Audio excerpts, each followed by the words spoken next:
Hello there. In this week's papers, top European sides play friendlies and England have game 2. And among the big results, Germany losing at home to France, Spain being heavenly, and Italy losing to the USA for the first time ever. Well, let's start with that then. 1-0, the scoreline, the goal by Clint Dempsey, a result that would worry any right-thinking nation, or in this case the Italians. La Repubblica, their headline on Thursday, Little Italy. It's another alarm bell ringing, they say. We were outmuscled by the hypervitamined Americans.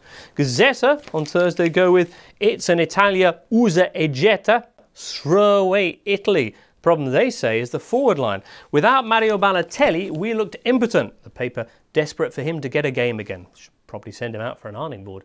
Manager Cesare Prandelli had actually dropped Balotelli for this match after he'd failed to call up to explain his recent red card for Man City. The Gazzetta's conclusion then, call Mario, for the love of God call, and promise the manager you'll be good. Italy's fate is in your hands. Problem is, so's £5 in cash, a box of bangers and a bib you can't quite fit over your head. But anyway, elsewhere, Gazzetta this week were rather more impressed with France. As the paper reported, their 2-1 defeat of Germany in Bremen featured some great goal-mouth action, and that was just in the French celebrations. Mathieu Debuchy and scorer of the opener Olivier Giroud setting tongues a-wagging here in a very real sense. L'Equipe, though, were all about the result. We're contenders, shouted Thursday's front page. We dominated Germany, the second best team in the world. This really changes the landscape.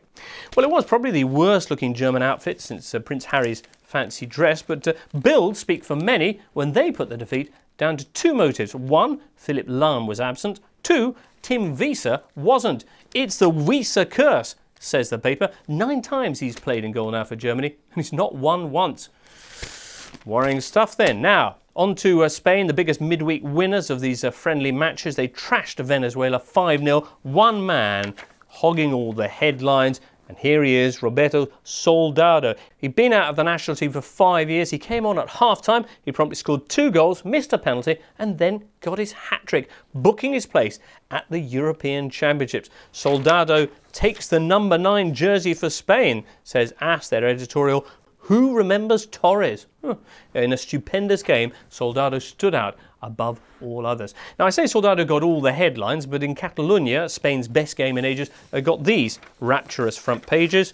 El Mundo Deportivo, Barcelona want to build a new stadium, and Sport, Messi scores hat-trick for Argentina. Now, quick word on England. The English press rather downbeat after their 3-2 defeat to Holland. The Dutch papers, though, weren't that much happier. They thought Holland seemed a bit flat, which is hardly news. Is it one widespread criticism that it looked as though the Dutch were content playing for a draw? Algemeen Dagblad, though, says it was good to finally get a win after what's been a slow patch. We emerge battered but victorious. Dramatic picture there as well of Klaus-Jan Huntelaar, the young Dutchman, looking well messed up after hitting the grass heavily.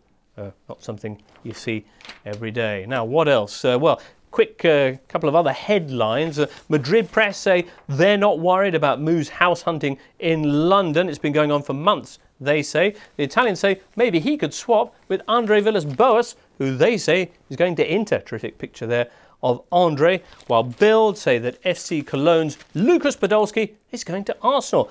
And thoughtfully they brief him on what awaits him on the island, England, you know. To it, a tough manager, a homesickness, because of course he's born and bred Cologne boy, and people driving on the left. It's okay though, says the paper, in a burst of humour, because he wasn't much good driving on the right either.